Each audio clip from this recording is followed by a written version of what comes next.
had a financial coup d'etat. You shifted all the money out of Global 2.0. Now you have the liabilities, whether it's military pensions, Social Security, and you want to re-engineer all of that and basically cut everybody's money one way or another and grab a lot of land. You need to pull in the guns. And so there is a direct relationship between our property rights and protecting our property rights and gun ownership, whether I own a gun or not, but the general population.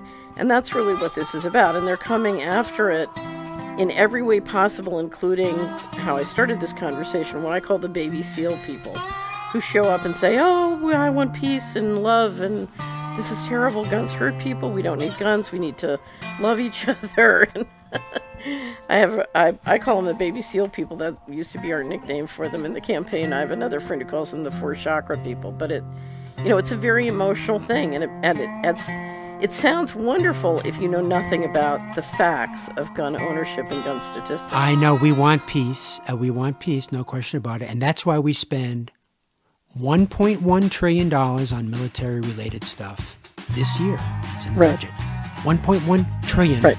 So, baby seal people, Democrats, all you people that are for protecting rights and keeping safety, let's call back our military from all their imperialistic adventures around the world.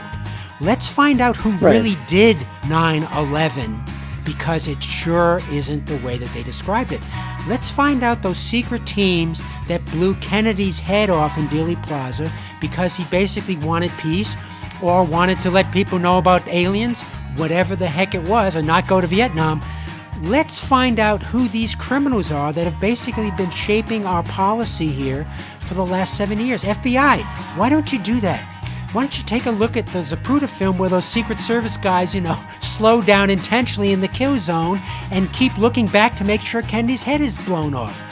It's right in front of your face, all the criminality. Let's get rid of that criminality. Right, but here's the reality.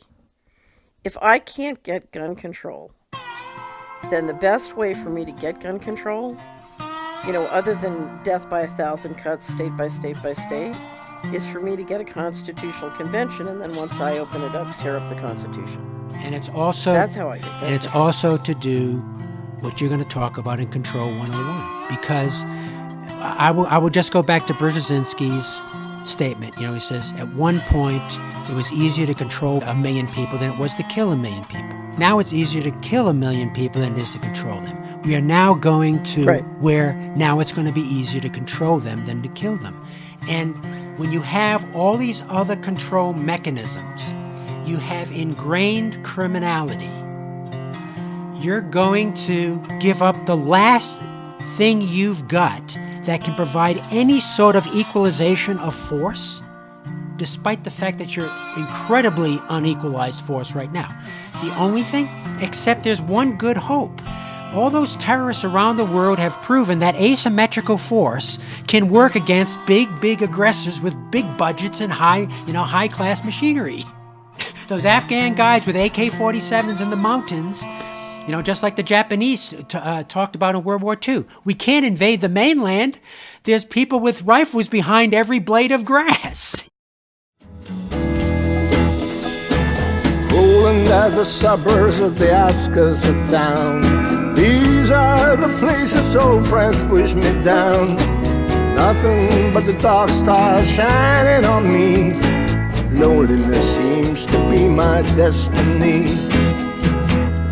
Listen to the old man. He speaks like thousands of seashells. Forever he's helpless in those chaos of course.